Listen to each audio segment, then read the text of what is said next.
Mr. President, when I received your invitation to inaugurate the 39th annual session of the Federation of Indian Chambers of Commerce and Industry, I was somewhat hesitant in accepting it.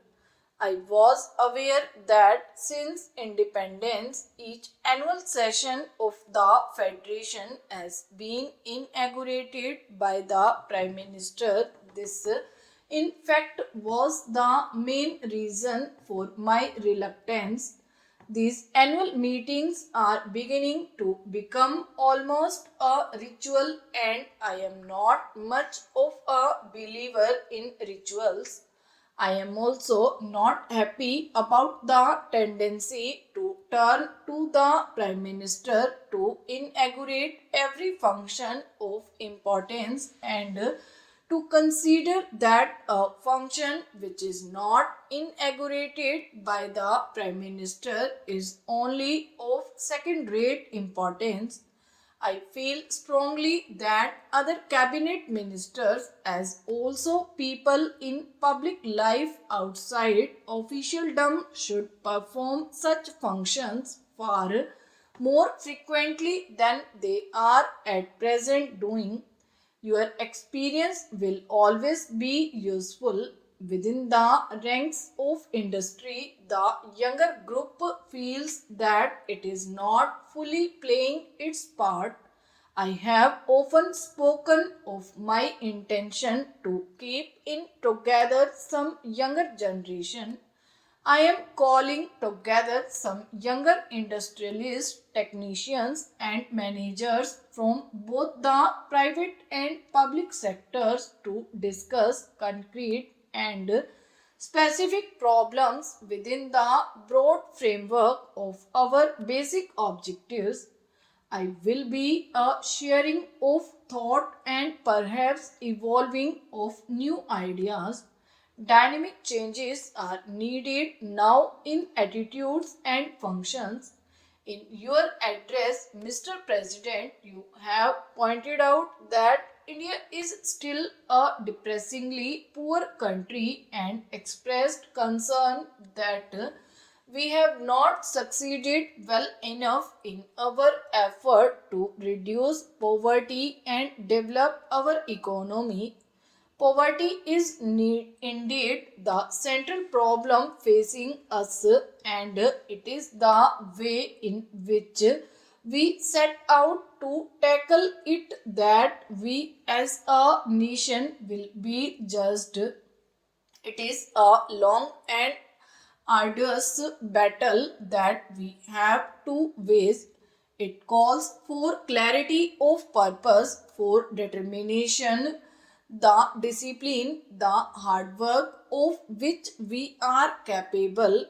Slowly and steadily, we shall be building a new and progressive nation in which even the poorest in our country will be able to enjoy a minimum level of living.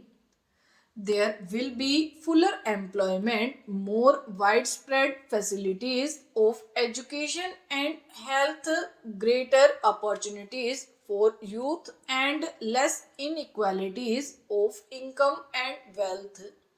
After you had shown so clear a recognition of challenge of our situation, I was a little disappointed, Mr. President, to hear you suggest that we would be well advised to have a smaller eighth plan. After a detailed analysis of all the relevant considerations and a recognition of the limits of the possibilities open to us, one may come to any conclusion about the size, but to suggest and propagate that a smaller plan is desirable for its own sake and that it may even help in our fight against poverty is not convincing. There is no question in my mind that we have to mobilize our resources to the limit of our capacity and use these human and material resources in a so coordinated and efficient manner.